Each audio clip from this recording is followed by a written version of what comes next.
మనుషుడు సంఘజీవి. ఎప్పుడు ఎవరితో ఒకరితో స్నేహం చేయాలి అని ప్రతి మనిషి మనసు తహతహలాడుతుంది. ఒంటరిగా ఉండటానికి ఇష్టపడేది, నాలుగు గోడల మధ్యలో నేను ఉండాలి అని కోరుకునేది. కొంతమంది మానసిక రోగులు అలా కోరుకుంటారు. కొంచెం ఇంకిత జ్ఞానం కలిగిన ఏ వ్యక్తి అయినా సంఘజీవిగా నలుగురు మధ్యలో తను బ్రతకాలని కోరుకుంటాడు. మనిషి కాదు, సింహం అంటాను చూసారా? మీలో ఎవరైనా సింహంతో స్నేహం చేయడానికి ఇష్టపడతారా? ఇష్టపడేవాళ్ళు ఉంటే చేయి పైకి ఎత్తంటే పూలదండేసి ఫోటో వేస్తాం. ఆ తర్వాత వేయాల్సింది ఫోటోనే కదా. అయితే అది ఎంత క్రూరమైనదిగా మనకు కనపడుతుంది. కానీ ఆ సింహం కూడా స్నేహం కొరకు తహతహలాడుతుందట. లయన్ ఏ సోషల్ యానిమల్ అని అంటారు. నిజమే. ఆకాశం క్రింద భూమికి పైన జీవించే ప్రతి జీవరాశి స్నేహాన్ని కోరుకుంటాయి. ఆకాశ పక్షులు మొదలుకొని, భూమి మీద సంచరించే జంతువులు మొదలుకొని, నాసిక రంధ్రాలలో ఊపిరి ఉన్న మనుషుని వరకు స్నేహాన్ని కోరుకుంటూ ఉంటారు. అయితే స్నేహం ఒక మనిషి మీద ఎంత ప్రభావితం చూపిస్తుందంటే, ఓ పెద్ద ఆయన ఇలా అంటాడు, నీ స్నేహితుడు ఎవరో చెప్పు, నీవెవరివో నేను చెప్తా. నువ్వు ఎవరితో స్నేహం చేస్తున్నావో నాకు చెప్పు, నీ వ్యక్తిత్వం ఎలా ఉంటుందో చెప్తా. అదేంటి సార్, నా వ్యక్తిత్వం ఎలాంటిదో మీరు చెప్పాలంటే నా దగ్గరకు వచ్చి నన్ను స్టడీ చేయాలి కదా.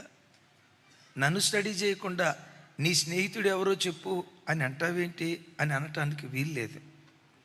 ఏ గూటి పక్షులు ఆ గూటికి చేరతాయి అన్నట్లుగా ఓ తాగుబోతు వ్యక్తి తాగుబోతుల స్నేహాన్నే కోరుకుంటాడు. ఒరే తాగొద్దురా, ఊపిరితిత్తులు పాడైపోతాయిరా, జీవితం నాశనం అయిపోద్దురా అని ఎవడైనా చెప్పాడు అనుకో, అది ఆడు చచ్చే వరకు వాడి దగ్గరికి వెళ్ళటం. ఎందుకో తెలుసా? నేను ఈ వ్యక్తి దగ్గరికి వెళ్తే పద్దాకలు నా తప్పులు చెప్తాడు. సిగరెట్ తాగొద్దంటాడు, స్మోకింగ్ చేయొద్దంటాడు, నా పొరపాట్లు పద్దాకలు చెప్తాడు. అబ్బాబ్బాబ్బా, అసలు ఈ ముఖం సచ్చినా కూడా చూడను అని మనిషి ఆలోచిస్తాడు. ఆ కోణంలో వెళ్తాడు. మీకు తెలుసా, మంచి ప్రార్థనాపరులు ఎప్పుడు ప్రార్థనాపరుల స్నేహాన్ని కోరుకుంటారు. నీ వ్యక్తిత్వం మీద బహుగా ప్రభావితం చేసేది నీ స్నేహం.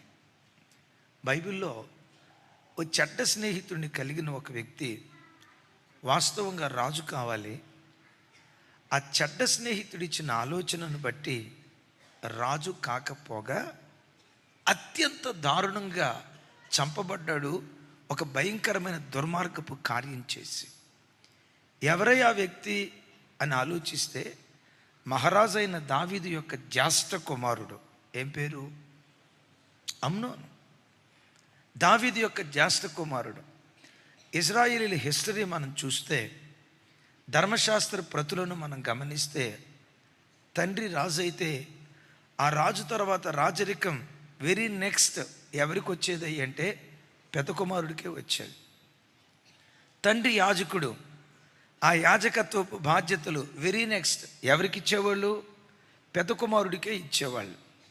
ఇప్పుడు దావీదు గారు రాజు, ఆయన రిటైర్మెంట్ అయ్యేటప్పుడు ఆ రాజరికపు వైభోగం వాస్తవంగా ఎవరికి ఇవ్వాలి? అమ్నోనుకి ఇవ్వాలి. కానీ బాధ ఏంటో తెలుసా? తాను రిటైర్మెంట్ కాకమునిపే అమ్నోను పర్మనెంట్గా రిటైర్మెంట్ అయిపోయాడు, చచ్చిపోయాడు. చచ్చిపోయాడు అనే కంటే కూడా చంపబడ్డాడు. ఎందుకు చంపబడ్డాడు? ఒక నీచమైన కార్యం చేశాడు. అన్య జనులలో కూడా ఎలాంటి కార్యాలు జరుగుతాయి. అన్ని జనులలో కూడా జరగని హేయమైన, లజ్జాకరమైన, జుగుప్సాకరమైన ఓ భయంకరమైన కార్యం అమ్నోను జీవితంలో జరిగింది. తాను తప్పు చేశాడు అనేది ఎంత వాస్తవమో, తన తప్పులో కొంత పాలు అతని స్నేహితుడిది కూడా ఉంది అనేది వాస్తవం. చిక్కిపోతున్నాడు మనోడు, రోజు రోజుకి చిక్కిపోతున్నాడు. స్నేహితుడు పసిగట్టాడు. ఏమిరా ఏంటి చిక్కిపోతున్నావు? కాస్త కళ్ళు లోపలికి వెళ్ళిపోయినాయి, బొగ్గలు కొంటలు పడిపోయినాయి, ఆ ముఖంలో గ్లేజీనెస్ లేదే, పౌడర్ రాస్తున్నావు కానీ క్రీములు రాస్తున్నావు కానీ సావు కళ కనపడుతుంది కానీ జీవకళ కనపడలేదురా, ఏమైపోయింది నీకు, ఏంటి ముఖం ఎట్లా ఉంది అని అన్నాడు. అప్పుడు చెప్పాడు, తామారు మీద నాకు మనసుందిరా. ఎవర్రా తామారు? అదే మా నాన్న ఉన్నాడే దావీదు గారు. మరో భార్య కుమార్తె తామారు. ఏమంటావు ఇంతకీ?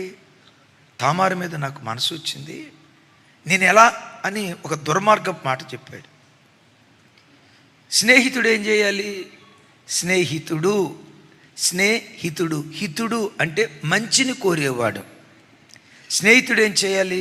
రే, ఏం దుర్మార్గపు మాట! అసలు దేవుని బిడ్డలకి ఇది మనం చేయదగిందేనా? మీ నాన్న ఎవర్రా? ధర్మశాస్త్రాన్ని దివారాత్రులు పారాయణం చేసేవాడు. అలాంటి భక్తిపరుడి కడుపున నీకు ఎలాంటి దుర్బుద్ధి ఎట్లా పుట్టిందిరా? నీచమైన బుద్ధిరా. వాక్యం ఏం చెప్తుంది? నీచమైన బుద్ధిరా ఇది. పాపాన్ని మూటగట్టుకుంటావు, బ్రతుకు నాశనం అయిపోద్ది, జాగ్రత్త, జీవితం నాశనం అయిపోద్ది అని స్నేహితుడు హెచ్చరించాలి. హెచ్చరించకపోగా ఎగదూశాడు.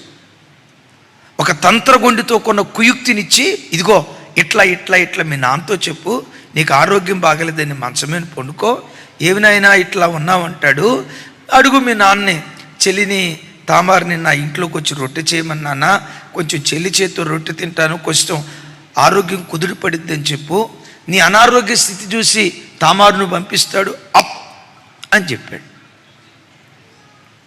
ఇటు చిక్కిపోతున్నాడు. కొంతమంది యవ్వన బిడ్డలు కూడా చూడండి, చిక్కిపోతూ ఉంటారు. నిద్రపట్టదాడికి ఇంట్లో కూర్చోడు, కాలుగాలిని పిల్లిలాగా ఇటు అటు తిరుగుతూ ఉంటాడు, గడ్డం పెంచుకుంటూ ఉంటాడు, ఆ జుట్టు కూడా అదే రకంగా పెట్టుకొని ఉంటాడు. తల్లికి అర్థం కాదు, అరే వీడు రోజు రోజుకు చిక్కిపోతున్నాడు ఏంట్రా, ఈ చిన్నోడు ఎందుకు చిక్కిపోతున్నాడు? ఎక్కడో తప్పటడిగేశాడు. కొంతమంది యవ్వన బిడ్డల జీవితాలు ఈరోజు చిక్కిపోవటానికి కారణం ఏంటంటే, చెడు స్నేహాలలో ఆ అమ్మాయిని ప్రేమించాను, ఈ అమ్మాయిని ప్రేమించానని బాధ్యత మరిచి, తల్లిదండ్రులు కష్టపడి పిల్లల్ని చదివిస్తూ ఉంటే వారి కష్టపు విలువ తెలియక, ఆ అమ్మాయిని ప్రేమించాను, ఈ అమ్మాయిని ప్రేమించానని చిక్కిపోయే చిన్నోళ్ళు కొంతమంది ఉన్నారు. ఆ చిక్కిపోయే చిన్నోళ్ళలో అమ్నోను ఒకడు. సరే, చెప్పాల్సినోడికి చెప్పకుండా ఓ చెడ్డ స్నేహితుడికి చెప్పాడు. ఆ చెడ్డ స్నేహితుడు ఇలాంటి పనికిమాలిన ఆలోచన ఇచ్చాడు. చెల్లి రానే వచ్చింది, రొట్టెలు చేస్తూ ఉంది. ఆ రొట్టెలు చేసే పరంపరలో రొట్టెలు చేసి అన్న దగ్గరికి తీసుకెళ్ళింది. ఎవరూ లేరు, చేయకూడని హేయమైన కార్యం చేయటానికి ఒడిగట్టాడు.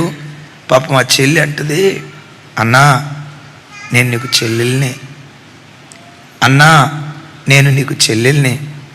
ఇలాంటి ఘాతకానికి ఒడిగట్టకన్నా ఆ చెల్లి బ్రతిమలాడింది. నేను నీ చెల్లిని అని వాడికి చెప్పినా ఇంత కూడా మనసుకెక్కల.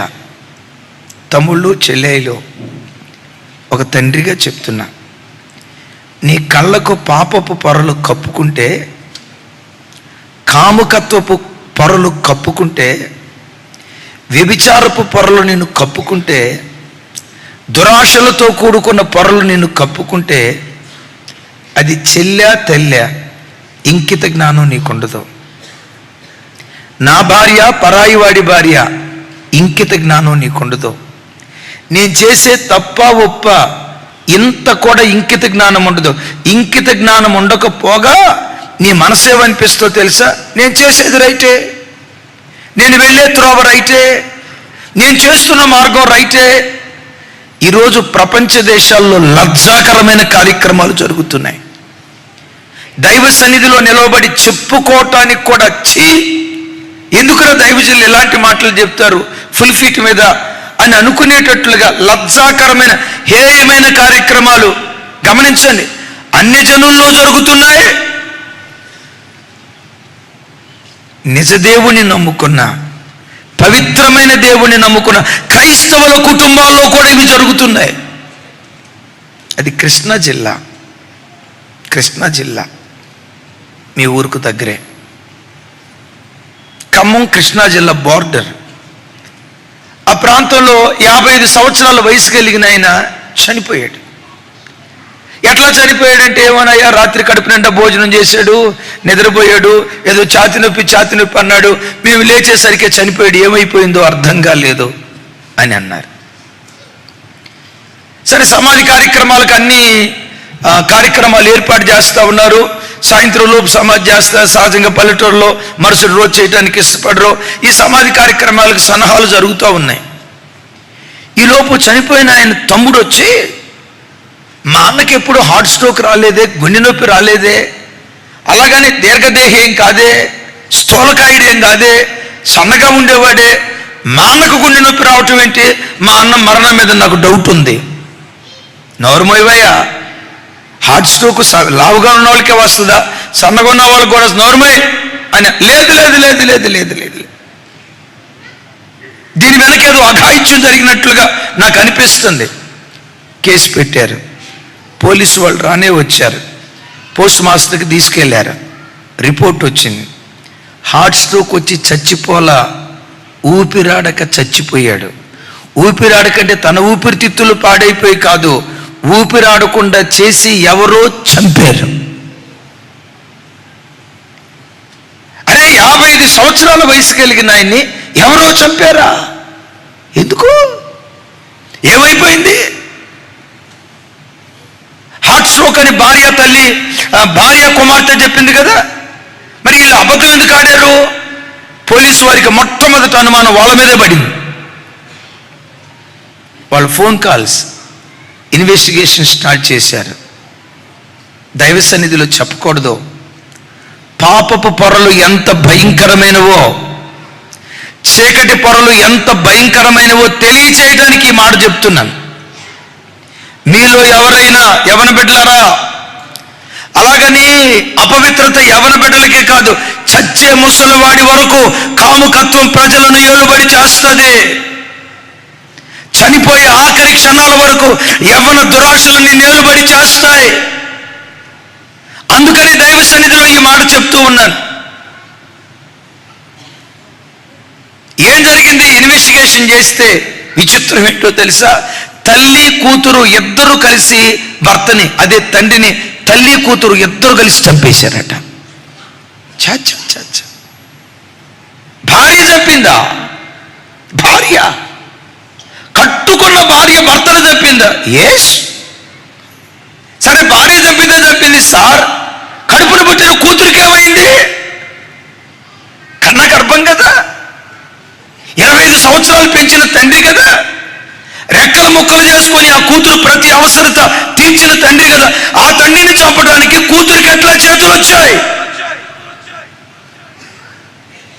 చెప్పడానికి నాకు మనసు రావట్లా, కానీ చెప్తున్నా. ఆ తల్లి దారి తప్పిపోయింది ఒకడితో.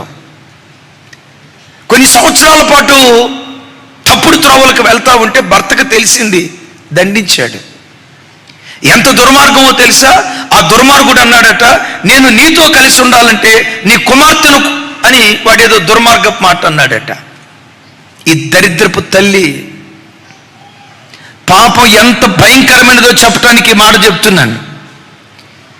55 సంవత్సరాలు నిండిన తల్లి తన తప్పుడు కోరికలను తీర్చుకోవటానికి వాడితో తన కూతుర్ని పంపించేసింది. తండ్రికి తెలిసింది, రొమ్ము కొట్టుకుంటూ ఏడ్చాడు. ఎంత నీచమైన పనా? నీకు బుద్ధి ఉందే? నీ వయసు ఎంత? 50 సంవత్సరాల వయసులో నువ్వు చేసే పని ఏంటి? కూతురు కాళ్ళు పట్టుకున్నాడు. ఒకవేళ మీరే కనుక ఇలా చేస్తే ఇంటి గుట్టు బయట పెడతా అని ఆ రాత్రి రచ్చ చేశాడట. ఇంటి గుట్టు బయట పెట్టేదాకా నిన్నెందుకు బ్రతకనిస్తాం? తల్లి కూతురు ఇద్దరు కలిసి వాడిని పిలిచారట. రాత్రి ఫుల్గా అన్నంలో మత్తు మందు కలిపారట. వాడు కడుపు నిండా తిన్నాడు. పాపం ఆ బిడ్డ గాఢ నిద్రలో ఉంటే కన్న కూతురు తండ్రి ముఖం మీద దిండేసి అదిమితే,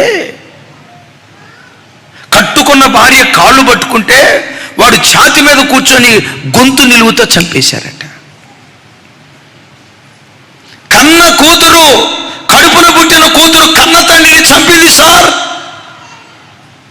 25 సంవత్సరాలు కాపురం చేసిన భార్య భర్తను పొట్టన పెట్టుకుంది సార్. ఎందుకో తెలుసా? పాపం అంత భయంకరమైనది, అపవిత్రత అంత భయంకరమైనది. ఈరోజు వాక్యం వింటున్న దైవజనమా, యవన బిడ్డలారా, వాక్యం వింటున్న అయ్యలారా, పాపం అగ్ని లాంటిది. ఒకడు అగ్నిని ఒడిలో వేసుకుంటే ఆ అగ్ని బట్టను కాల్చకుండా ఉంటుందా? అగ్ని బట్టను కాల్చుతుందేమో. నా వైపు చూడండి. అగ్ని బట్టను కాల్చేస్తుందేమో, పాపం బ్రతుకులను కాల్చేస్తుంది. పాపం బ్రతుకులను కాల్చేస్తుంది.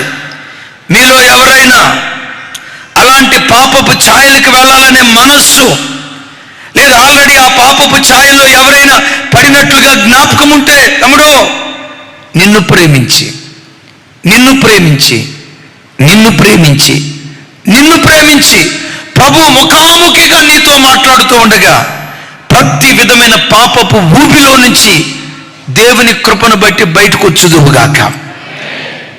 పెద్దగా చెప్తాం ఆమేన్. పెద్దగా చెప్తాం ఆమేన్.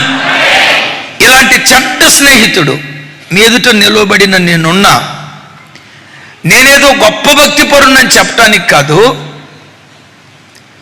1995 సంవత్సరంలో నేను హైదరాబాద్ వచ్చా. ఒక్కడే ఒంటరిగా వచ్చా. ఆ తర్వాత నాకు ఒక రూమ్మేట్స్ ఏర్పడ్డారు. నాకు ఏర్పడిన రూమ్మేట్స్ మంచి భక్తి కలిగిన వాళ్ళు. ఒక ఆయన పేరు ఆనంద్, ఇంకొక ఆయన పేరు అశోక్, ఇంకొక 2-3 ఉన్నారు. వాళ్ళతో కలిసి మేము ఒక రూములో ఉండేవాళ్ళం ఆర్టీసీ క్రాస్ రోడ్ దగ్గర. అద్భుతం ఏంటో తెలుసా? నాకు ప్రార్థన ఎలా చేయాలో ఆ స్నేహం నాకు నేర్పింది. 4ంటికే లేస్తాడు అశోక్ గారు. 4-4:30కి లేచి నిండు యవ్వన కాలంలో తను లేచి ప్రార్థన చేసేవాడు. అప్పటికి నేను బాప్తిస్మం తీసుకోవాలా. ఎప్పుడైతే ఆ ప్రార్థనా పరుడితో కలిసి ఉండేవాడినో తెలియకుండా నాకు ప్రొద్దున్నే లేచి ప్రార్థన చేయటం అలవాటైంది. ఆనంద్ గారు అని ఒక ఆయన ఉన్నాడు. ఆయనకి ప్రార్థన స్టార్ట్ చేస్తే బెల్లు బ్రేక్ ఉండదు, వందే భారత్ ఎక్స్ప్రెస్సే. ఇక్కడ స్టార్ట్ అయిందంటే ఎక్కడో ఖమ్మంలో ఆగుతుంది, ఆ తర్వాత ఎక్కడ విజయవాడలో ఆగుతుంది. దానికి స్టాపులు చాలా తక్కువ. ఈయన ప్రార్థన కూడా ఆపుడు చాలా తక్కువ. ప్రార్థన స్టార్ట్ చేశాడంటే వీళ్ళు ఏకీభవిస్తున్నారా లేదా, వీళ్ళు ప్రార్థనలో పాలు పంపులు పొందుతున్నారా లేదా ఏమి చూడు, ఇక అట్లా చేసుకుంటా వెళ్ళిపోతాడు. చివరికి ఆయన ఎక్కడైనా ప్రార్థన చేయనిస్తాం కానీ భోజనాల దగ్గర ప్రార్థన చేయనీయం. మీకు అర్థమైపోయినట్టుంది. ఎందుకైంటో చెప్పండి. చివరికి భోజనాల దగ్గర కూర్చున్నా కూడా ఇక మా ఓడు స్టార్ట్ చేశాడంటే అక్కడ కూడా వందే భారత్ ఎక్స్ప్రెస్సే. ప్రభా, మీరు మాకిచ్చిన అన్నం కొరకు స్తోత్రం, మెతుకు కొరకు స్తోత్రం, ఇది వండిన వారి కొరకు స్తోత్రం, ఇది ఆ తర్వాత ఆ వాళ్ళని కూడా వదిలిపెట్టడం, దీన్ని పండించిన వారి కొరకు స్తోత్రం.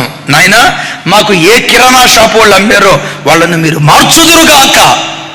ఆమెను అనకండి, మేమనేవాళ్ళం కాదు ఆమెనని. ఆగేవాడు కాదు, మధ్యలో ఆమెన్ అనేవాళ్ళం.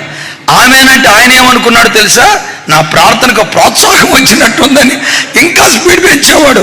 ఆ తర్వాత కూర దగ్గరకు వచ్చేవాడు. దేవా, ఈ కూరగాయలు కట్ చేసిన వాళ్ళ కొరకు స్తోత్రం, ఈ కూర వండిన వాళ్ళ కొరకు స్తోత్రం, ఇందులో ఉప్పు వేసిన వాళ్ళ కొరకు స్తోత్రం, కారం వేసిన వాళ్ళ కొరకు స్తోత్రం, నూనె పోసిన వాళ్ళ కొరకు స్తోత్రం, పాత్ర కడిగిన వాళ్ళ కొరకు స్తోత్రం.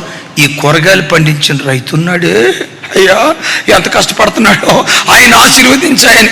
ఆ కూరగాయల రైతు ఏడ్చేవాడో లేదో కానీ ఈయన ఏడ్చేవాడు. ఇక ఏడ్చేవాడా? ఆ తర్వాత ఎక్కడికి వచ్చేవాడు తెలుసా? నాయన, మేము కూరగాయల మార్కెట్కి వెళ్ళినప్పుడు ఆయన బీడీ తాగుతూ ఉన్నాడు. నాయన, ఆయన మాసు అయ్యా. ఆయన ఎప్పుడు మార్చమంటాడు? భోజనం కాడ కూర్చొని. అందుకని ఎక్కడైనా ప్రార్థన చేయనిస్తాం కానీ భోజనాల దగ్గర మాత్రం ఆనందన్నా నీకు దండం. అలాంటి భక్తి పరుల మధ్యలో బ్రతికా. నామకార్థ సంఘానికి వెళ్ళలేదు. సత్తువ కలిగిన సంఘాన్ని వెతుక్కుంటూ నేను బ్యాచిలర్గా ఉన్నప్పుడు నేనున్న ఇంటికి, నేనున్న రూమ్కి, నేను వెళ్ళిన చర్చికి సుమారుగా 15 కిలోమీటర్ల దూరం. మేబీ అంత ఉండకపోవచ్చు, 10 కిలోమీటర్లకు పైగా ఉండొచ్చు.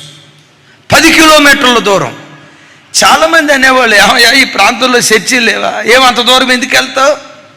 బ్యాచిలర్గా ఉన్నప్పుడు ఇది సత్తువ కలిగిన సంఘం, అపోస్తుల బోధని ఆ రోజుల్లో 10 కిలోమీటర్లు వెతుక్కుంటూ వెళ్ళారు.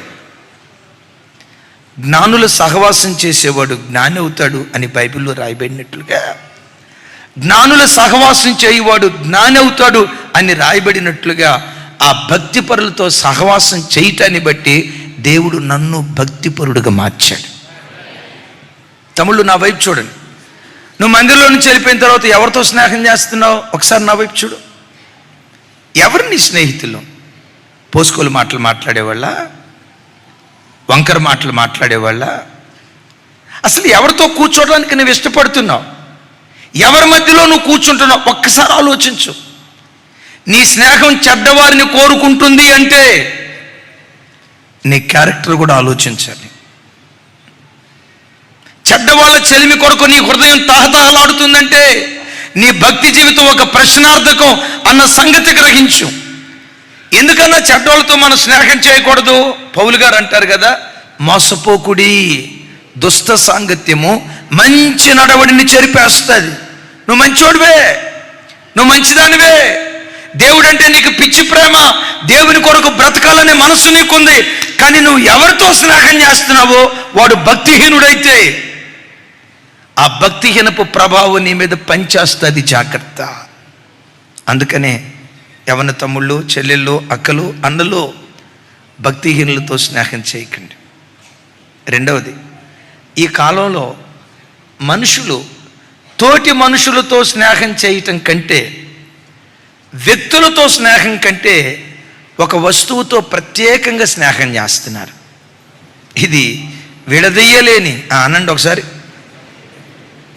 కొంచెం పెద్దగా చెప్పండి. నేను ఏదో చెప్పలేదు కదా తమ్ముడా, నువ్వు తర్వాత చెప్తుకో నాకు. అదే చూసావు, నువ్వు తీసుకొని కూడా వచ్చావు తమ్ముడు. మరి బైబిల్ తీసుకొచ్చావురా? థ్యాంక్ యూ, దేవుడిని దీవించుగాక. Thank you. ఇవాళ రేపు ప్రజలు వ్యక్తులతో స్నేహం చేస్తున్న దానికంటే వస్తువుతో మరెక్కువగా స్నేహం చేస్తున్నారు. ఒక అద్భుతం తెలుసా? అసలు ఈ సెల్ ఫోన్ కనిపెట్టిన మేధావి ఎవరో నాకు తెలియదు, కానీ దానిలో ఉండే జ్ఞానం ఇంత అంత కాదు. నాకు ఒకప్పుడు దేవుని కృప, ఈరోజు హిబ్రూ కూడా నేను నేర్చుకుంటున్నా. ఈ పదాన్ని హిబ్రూలో ఏమి రాశారు? అసలు మూల హిబ్రూ భాషలో దీని అర్థం ఏంటి? మూల హిబ్రూ భాషలో వాడిన పదం ఏంటి? ఆ మూల హిబ్రూ భాషలో ఆ పదానికి ఉన్న అసలు అర్థం ఏంటని ప్రతిదీ స్టడీ చేయడానికి నాకు సహకరించింది ఏదో తెలుసా? Cell phone. దాన్ని వాడుకోవలసిన రీతిలో వాడుకో, మేధావిగా దేవుడు నిన్ను మారుస్తాడు. వాడుకోవలసిన రీతిలో వాడుకోకుండా, నేను అంటాను, ఇంటర్మీడియట్ చదివే బిడ్డకి, డిగ్రీ చదివే బిడ్డకి సెల్ ఫోన్లో ఫేస్బుక్ ఎందుకు? ఎవరైనా నా వైపు చూసి చెప్పండి. సెల్ ఫోన్లో ఫేస్బుక్ ఎందుకు? ఆ ఫేస్బుక్ వల్ల మీకు వచ్చిన ఉపయోగం ఏంటో ఒక్కడ చెప్పండి. చదువుకునే బిడ్డలకు ఇన్స్టాతో పని ఏంటి? ఎందుకు 24 గంటలు వాళ్ళే రీల్స్ పెట్టారు, వీళ్ళే రీల్స్ పెట్టారు? దాన్ని చూడటం వల్ల నీకు వచ్చిన ఉపయోగం ఏంటి? ఎందుకు ఈ ఫేస్బుక్కి, వాట్సాప్కి, ఇన్స్టాకి బానిసైపోయి భక్తి జీవితాన్ని పాడు చేసుకుంటున్నావు? బైబిల్ ఏమని రాస్తుందో తెలుసా? యాకోబు భక్తుడు మాట్లాడుతూ అంటాడు, వ్యభిచారునులారా, లోక స్నేహము దేవునికి వైరమని మీరు ఎరుగరా? ఎవడు లోకాన్ని స్నేహిస్తాడో వాడు దేవునికి శత్రువైపోతాడు అని అన్నాడు. ఒకసారి నా వైపు చూసి నాతో కలిసి మాట చెప్పండి. అనండి, పర్లేదు. లోక స్నేహము దేవునికి వైరమని మీరు ఎరుగరా? ఒకసారి నా వైపు చూడండి. ఇక ఆ పదాన్ని నేను నోటితో ఉచ్చరించడానికి ఇష్టపడను. అంత పెద్ద పదం అన్నాడు కదా, ఎవరిన అంత పెద్ద పదం వాడాడు? ఎవరిన అంత పెద్ద పదంతో దేవుడు మాట్లాడాడు? ఎవరినంటే లోకంతో స్నేహం చేసేవాడిని. నేను ఈరోజు ఫోన్ తెచ్చుకున్నట్లేను. గంటల తరబడి సెల్ ఫోన్తో స్నేహం చేసేవాడు అట్టివాడే. ఇన్స్టాతో, ఫేస్బుక్తో, రీల్స్తో, వాట్సాప్ స్టేటస్తో వాళ్ళేం పోస్ట్ చేశారు, వీళ్ళేం పోస్ట్ చేశారు, 24 గంటలు సెల్ ఫోన్లో కాలం గడిపే ప్రతి వాడిని నా దేవుడు మాట్లాడుతున్న మాట, వ్యభిచారులారా, లోక స్నేహం దేవునికి వైరమని మీరు ఎరుగరా? ఎవడు లోకంతో స్నేహం చేయగోరతాడో వాడు దేవునికి శత్రువు అయిపోతాడు. నేను రెగ్యులర్గా ఏలూరు ప్రాంతంలో ఒక స్థలంలో మీటింగ్కి వెళ్తాను, రెగ్యులర్గా వెళ్తాను. ఆ దైవ సేవకునికి నేనంటే మహాప్రేమ, దేవుని కృప, మనకి వారికి మంచి సంబంధం. అయితే రెగ్యులర్గా వెళ్ళినప్పుడు ఒక కుటుంబం మాకు బాగా పరిచయం చేస్తుంది, వాళ్ళ పిల్లలతో సహా. అయితే ఆ సంవత్సరం మీటింగ్కి వెళ్తే రెగ్యులర్గా పరిచయం చేసే బాబు 2వ రోజు కనపడలా, 3వ రోజు కనపడలా. నేను పాస్టర్ గారిని అడిగాను, అయ్యా బాబు కనపడట్లేదు, ఏంటి పరిచర్యకి రావట్లేదు అన్నా. ఎగ్జామ్స్ ఏమైనా ఉన్నాయా? పాస్టర్ గారు తలదించి ఏమన్నాడు తెలుసా? వాడు చర్చికి వచ్చి 4 నెలలు అవుతుందయ్యా, చర్చికి రావట్లా. అయ్యో, చిన్నప్పటి నుంచి సండే స్కూల్లో పెరిగి యవ్వన కాలంలో బాప్తిస్మం తీసుకొని మందిరంలో మంచి పరిచారకుడిగా బ్రతికిన బిడ్డ ఎందుకు మందిరానికి రావట్లా అడిగారా? అడిగేవయ్యా, ఒక్క మాట చెప్పట్లా.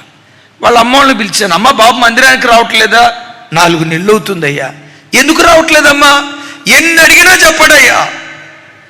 నేనే ఆ బిడ్డ దగ్గరికి వెళ్ళా, చిన్న నువ్వు 4 నెలలు బట్టి మందిరానికి వెళ్ళట్లేదట, ఎందుకు వెళ్ళట్లా? వెళ్ళకపోవటానికి కారణం ఏంటి? నీకు పాస్టర్ గారు అంటే ఇష్టం లేదా?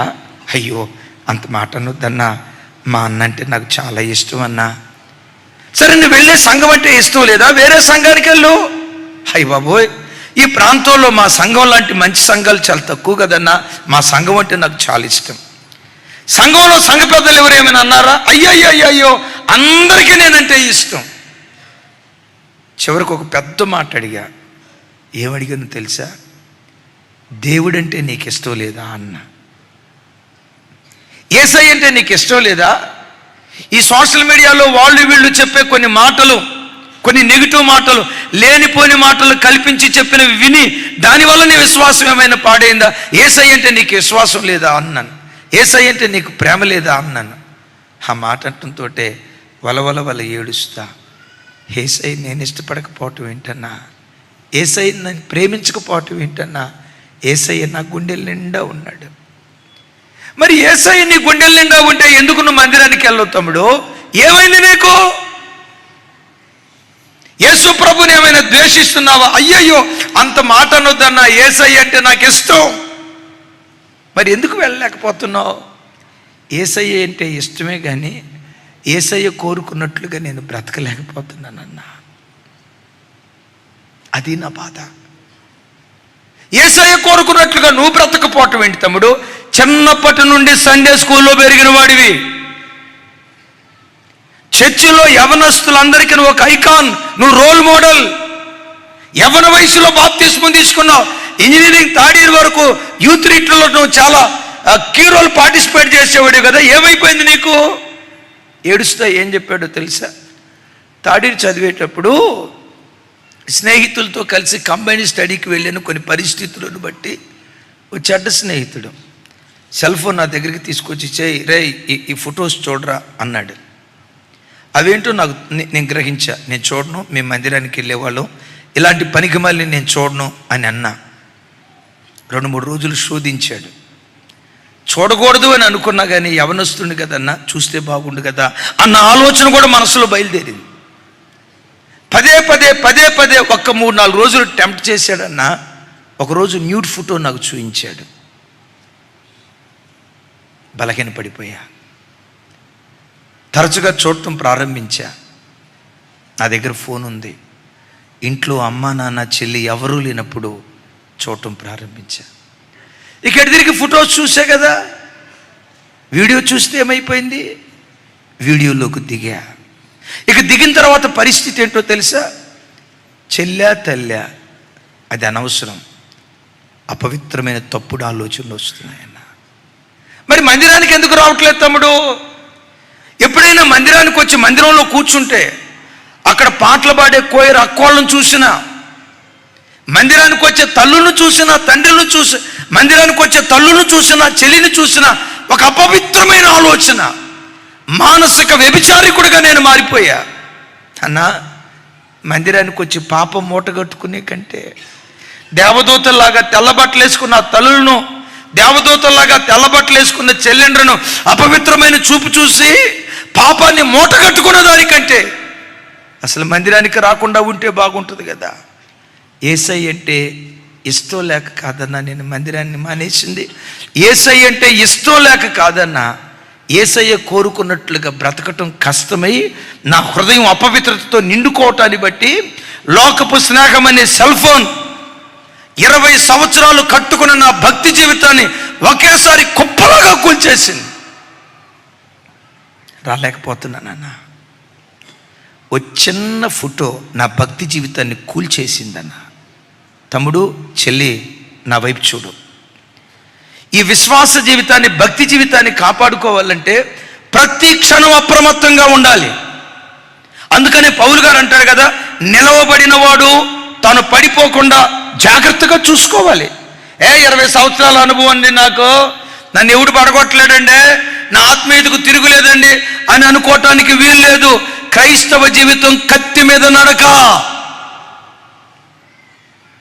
ప్రతి క్షణం అప్రమత్తంగా ఉంటేనే భక్తి జీవితాన్ని కాపాడుకోగలుగుతావు.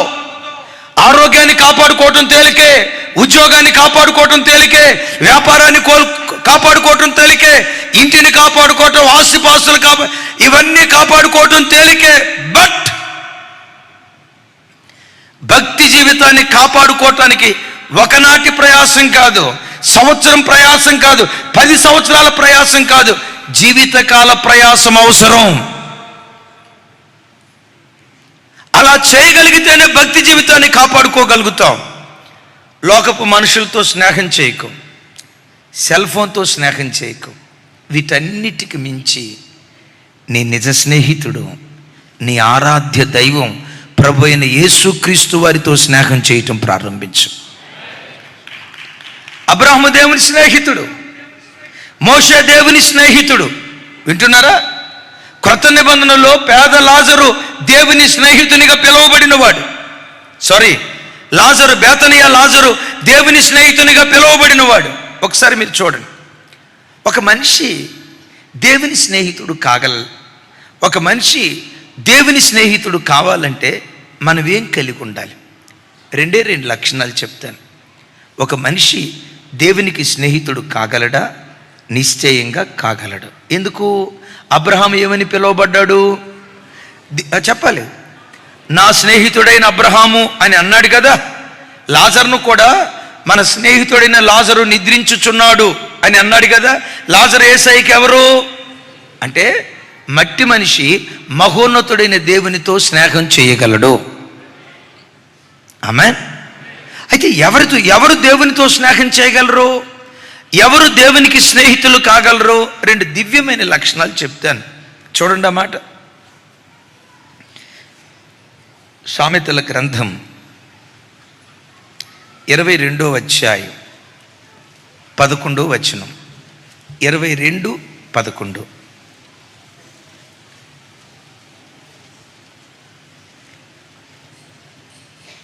రైట్, నాతో కలిసి మాట చెప్పండి. హృదయ శుద్ధిని ప్రేమించుచు దయగల మాటలు పలుకువానికి రాజు స్నేహితుడగును. ఒక రాజు ఉన్నాడు, ఆ రాజే రాజుల రాజు, ప్రభువుల ప్రభు, భూపతులందరికీ అధిపతి. ఎవరా రాజు? మన ఆరాధ్య దైవం ప్రభు అయిన యేసుక్రీస్తు వారు. ఆ రాజుకు ఒకడు స్నేహితుడు కావాలంటే, వింటున్నారా? ఆ రాజుకు ఒక స్నేహితుడు కావాలంటే రాజుకు ఎవరు స్నేహితులు కాగలరాయి అంటే, నంబర్ 1 హృదయ శుద్ధి కలిగి, నంబర్ 2 దయగల మాటలు పలుకు వారందరూ రాజుకు స్నేహితులవుతారట. హృదయ శుద్ధి, దయగల మాటలు. సహజంగా ఒక వ్యక్తి మంచోడా కాదా? మాటలను బట్టి మనిషి డిసైడ్ చేస్తాడా, హృదయాన్ని బట్టి డిసైడ్ చేస్తాడా మనిషి? కదా. కొంతమంది మాటలు తీయగా ఉంటాయి. తేనె పూసిన కత్తి అని అంటారు చూసారా? ఈ మధ్య ఒక మాట ఎక్కువ రెగ్యులర్గా వినబడుతుంది, హనీ ట్రాప్. వినుంటారు కదా, హనీ ట్రాప్. కొంతమంది మాటలు తేనె పూసిన కత్తిలాగుంటాయి. దేవుడు మొదట మాటల మీద లక్ష్యం ఉంచేవాడు కాదు, హృదయం మీద లక్ష్యం ఉంచేవాడు. రారాజైన యేసయ్యకు ఎవరు స్నేహితులు కాగలరాయి అంటే హృదయ శుద్ధి కలిగి. అంటే ఈ రాజు మొట్టమొదట నీ దగ్గర నుంచి కోరుకునేది అంటే హృదయ శుద్ధి. హృదయ శుద్ధి అనండి మాట. మీకు తెలుసా, పాత నిబంధనలో ప్రత్యక్ష గుడారం నిర్మాణాన్ని గురించి వివరించేటప్పుడు ప్రత్యక్ష గుడారం 3 భాగాలు. ఒకటి ప్రాకారము, రెండవది పరిశుద్ధ స్థలము, మూడవది అతి పరిశుద్ధ స్థలం. సహజంగా ఎప్పుడైనా స్టార్ట్ చేసేటప్పుడు ప్రాకారాన్ని గూర్చి ఇంట్రడక్షన్ ఇచ్చి, ఆ తర్వాత పరిశుద్ధ స్థలాన్ని గూర్చి ఇంట్రడక్షన్ ఇచ్చి, ఆ తర్వాత అతి పరిశుద్ధ స్థలానికి వెళ్ళాలి. కానీ బైబిల్ సీక్వెన్స్ ఎలా ఉందో తెలుసా? ప్రత్యక్ష గుడార నిర్మాణాన్ని గురించి దేవుడు మాట్లాడేటప్పుడు రావటం మొట్టమొదట అతి పరిశుద్ధ స్థలం నుంచి స్టార్ట్ చేశాడు. మీ BHLలో ప్రత్యక్ష గుడారం బైబిల్ స్టడీ స్టార్ట్ చేస్తాను పటాన్ చెరువులో బుధవారం. అప్పుడు మీరు పూర్తిగా విందురుకొని. ఇంకోసారి చెప్తున్నాను, ప్రారంభించటం అతి పరిశుద్ధ స్థలం నుంచి ప్రారంభించాడు. అతి పరిశుద్ధ స్థలం తర్వాత పరిశుద్ధ స్థలం తర్వాత ప్రాకారం. బయటకు వచ్చేసాడు. అప్పుడు నేనంట 3 భాగాలు, పరిశుద్ధ స్థలం, అతి పరిశుద్ధ స్థలం, ప్రాకారం, పరిశుద్ధ స్థలం, అతి పరిశుద్ధ స్థలం. మనిషి కూడా 3 భాగాలు, శరీరము, ప్రాణము, ఆత్మ. చెప్పండి. లాస్ట్ ప్రత్యక్ష గుడారం కూడా 3 భాగాలు. ప్రాకారము శరీరానికి గుర్తు, పరిశుద్ధ స్థలం ప్రాణానికి గుర్తు, అతి పరిశుద్ధ స్థలం హృదయానికి గుర్తు, ఆత్మకు గుర్తు. అంటే దేవుడు ఎక్కడి నుంచి శుద్ధి కోరుకుంటున్నాడు? ఇప్పుడు యేసు ప్రభును మనం నమ్ముకున్న తర్వాత అమ్మా బాహ్య రూపంలో కొంత మార్పు రావాలి. అయితే దానికంటే విశేషంగా తెల్ల బట్టలు వేసుకోవాలి, మంచిదే. వైట్ డ్రెస్ వేసుకోవాలి, మంచిదే. ఈ లోకపు అలంకరణ మనకు ఉండకూడదు, మంచిదే. అయితే బాహ్య శుద్ధి కంటే ప్రతి క్రైస్తవుడు మొదట అంతరంగ శుద్ధి కలిగి ఉండాలి. ఒకసారి చెప్పండి, ఏ శుద్ధి? ఎందుకు హృదయ శుద్ధి మనకు అవసరమో తెలుసా? లేఖనం అంటుంది, హృదయం నిండిన దాన్ని బట్టే నోరు మాట్లాడుతుంది, హృదయం నిండిన దాన్ని బట్టే నీ మనసు ఆలోచిస్తుంది, హృదయం నిండిన దాన్ని బట్టే నీ కన్ను చూస్తుంది, హృదయం నిండిన దాన్ని బట్టే నీ చర్యలన్నీ ఆధారపడి ఉంటాయి. హృదయం శుద్ధి చేసుకోకుండా నేను తెల్లబట్టలు వేసుకొని ఉపయోగం లేదు. హృదయం శుద్ధి చేసుకోకుండా నువ్వు నుదుట బొట్టు పెట్టుకోకపోవటం వల్ల ఉపయోగం లేదు. హృదయం శుద్ధి అఫ్కోర్స్ బాహ్య శుద్ధి అవసరమే, దానికి మించి క్రైస్తవుని జీవితంలో మొట్టమొదట హృదయ శుద్ధి కావాలి. అందుకని యేసు ప్రభు వారు అంటారు కదా, హృదయ శుద్ధి గలవారు ధన్యులు. ఇంకోసారి పెద్దగా చెప్పాలి, హృదయ శుద్ధి గలవారు ధన్యులు అని అంటారు. చూసారు? అంటే ప్రభు దగ్గరకు వచ్చినప్పుడు నేనంట, ఒకడి మీద మనకు కోపం ఉంది, కొట్టకూడదు, తిట్టకూడదు. ఎందుకు? యేసయ్య ఏం చెప్పారు? ఈ చెంప కొడితే ఈ చెంప చూపించమని చెప్పాడా లేదా? సో దాన్ని బట్టి కొట్టకూడదు, అమ్మో తిట్టకూడదు మనం దేవుని బిడ్డలో అని అనుకుంటాం. శరీరంతో తప్పు చేయం, కానీ హృదయం లోపట మాత్రం యుద్ధం, 3వ ప్రపంచ యుద్ధం జరుగుతూ ఉంటుంది. అన్ని పీక బీసుకున్నట్టు, నువ్వు ఆడు కడుగుడ్డు బయటకు వచ్చినట్లు, అన్ని చేతులు చచ్చిపోయినట్లు, అసలు ఎక్కడి దాకా వెళ్ళిపోతావో తెలుసా? నీ కోపం అంతా తీర్చుకున్నట్లు. ఇదంతా ఎక్కడ జరుగుతుంది? పైకి మాత్రం praise Lord brother, praise Lord sister, అక్క బాగున్నారా అని అంటంతో ఎదుటోడు ఏం చూస్తాడు? అబ్బా ప్రైజ్ లార్డ్ అంది సిస్టరు, ప్రైజ్ లార్డ్ అక్క అంది అని పై మాట చూస్తాడు. దేవుడు ఎక్కడికి వస్తాడో తెలిసినా తల్లి? మదన బలి దాకా వస్తాడు. హృదయంలోకి వచ్చి నీ దేవుడు ఎవరో తెలుసా? హృదయ పరిశోధకుడు, హృదయ పరిశోధకుడు, హృదయ పరిశోధకుడు. శరీరాన్ని శుద్ధి చేసుకోవటం కాదు.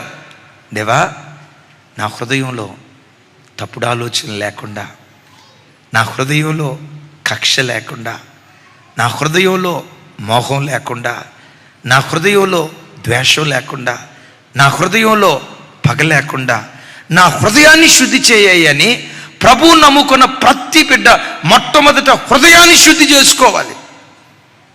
ఎందుకో తెలుసా? సామెతల గ్రంథంలో చిన్నప్పటి నుంచి మనం వినే ఒక మాట ఉంది, అన్నిటికంటే ముఖ్యముగా.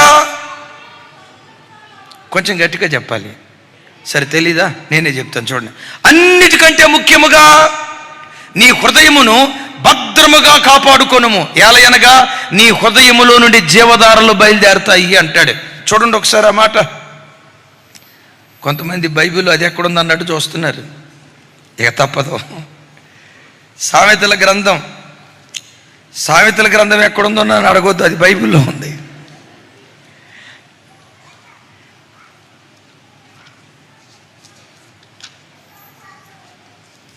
అందరూ చూడండి, సామెతల గ్రంథం 4వ అధ్యాయం 23వ వచనం.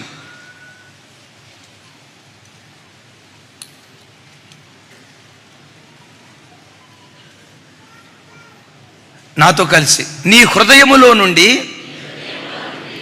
జీవధారలు బయలుదేరును, కాబట్టి అన్నిటికంటే ముఖ్యముగా నీ హృదయమును భద్రముగా కాపాడుకొనుము. ఒకసారి నా వైపు చూసి చెప్పండి ఈ మాట. అన్నిటికంటే ముఖ్యముగా నీ హృదయమును భద్రముగా కాపాడుకొను. అంటే హృదయాన్ని భద్రంగా కాపాడుకోవాలంటే రోజుకొక యాపిల్ పండు తినాలనుకునేది కాక, ఆ హృదయం కాదు, ఆ గుండె కాదు. వింటున్నారా? హృదయాన్ని అన్నిటికంటే ముఖ్యంగా భద్రంగా కాపాడుకోవాలట. వినండి. ఎందుకు హృదయాన్ని భద్రంగా కాపాడుకోవాలో తెలుసా? నీ హృదయములో నుండే జీవధారైన మరణధార అయినా బయలుదేరుతుంది. హృదయం పవిత్రంగా ఉంటే నీ చూపు పవిత్రంగా ఉంటుంది, నీ మాటలు పవిత్రంగా ఉంటాయి. వంకర మాటలు రావు, తప్పుడు చూపు నీకు రాదు, అసలు ఆ విధమైన కోణమే నీ బ్రతుకులో నీకు రాదు. హృదయం నిలువెత్తు పవిత్రతతో నిండుకుంటే, శుద్ధ హృదయంగా నీ హృదయం ఉంటే నీ చూపు నిర్మలమైన చూపు. నలుగురు అంటారు, చూడు మన చూపు ఎంత నిష్కలంకంగా ఉంటుందో, చూపులో యథార్థత, మాటలో పవిత్రత, ఎంత యథార్థంగా ఉన్నాడో. జనం ఎవరో అంటాం కాదు, నీ మనస్సాక్షే నీ మీద సాక్ష్యం చెప్తూ షహబాష్ అని నిన్ను గూర్చి మాట్లాడుతూ ఉంటుంది. అంటే సర్వ శరీరాన్ని నియంత్రించే కేంద్ర స్థానం ఏది? అయ్యా చెప్పాలి. సర్వ శరీరాన్ని నియంత్రణ చేసే కేంద్ర స్థానం ఏది? నీ కంటిని, నీ నోటిని, నీ మనస్సును, నీ ఆలోచనలను, నీ చర్యలను, సమస్తాన్ని కంట్రోల్ చేసే సిస్టమ్ ఏదంటే హృదయం. హృదయంలో పవిత్రత బయలుదేరితే పవిత్రత సర్వ శరీరం వ్యాపించి నువ్వు పవిత్రుడిగా బ్రతకటానికి దేవుడు కృప చూపిస్తాడు. గత కాలాల్లో ఒకసారి చెప్పాను, కర్నూలు ప్రాంతంలో, ఆ ప్రాంతంలో ఈ మున్సిపల్ ట్యాపుల్లో నుంచి వచ్చే నీళ్ళంతా కంపు కొట్టుకొని పోతున్నాయి. వీళ్ళు ట్యాప్ ఓపెన్ చేస్తున్నారు, చచ్చిన శవంలో నుంచి ఏ వాసన వస్తుందో నీళ్ళలో నుంచి ఆ వాసన వస్తుంది. ఎవరికి వాళ్ళకి డౌట్ వచ్చి వాళ్ళ ఇంటి పైన ఓవర్ హెడ్ ట్యాంక్ ఉంటుంది చూసారా, ఆ ట్యాంకులో ఏమైనా ఎలుకలు పడి చచ్చిపోయినాయి అని చూస్తే ఏ ఎలుకలు చచ్చిపోలే. వీళ్ళు పక్కింటి వాళ్ళని అడిగారు, మా నీళ్ళు వాసన వస్తున్నాయి, మాంసం కులిపోయిన వాసన వస్తుంది, ఏమైపోయింది, మరి మీ నీళ్ళు ఎట్లా ఉన్నాయి?